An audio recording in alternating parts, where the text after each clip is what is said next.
गणान्त्वा गणपतिगुं हवामहे कविं कवीनामुपमश्रवस्तमम्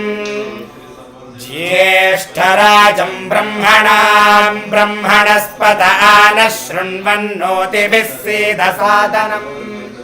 गणादीन् पूर्वमुच्चार्य वर्णादींस्तदनन्तरम् अनुस्वारः परतरः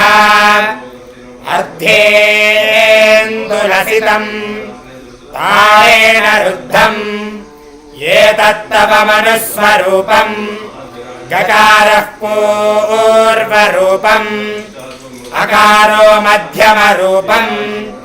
अनुस्वारश्चान्त्यरूपम्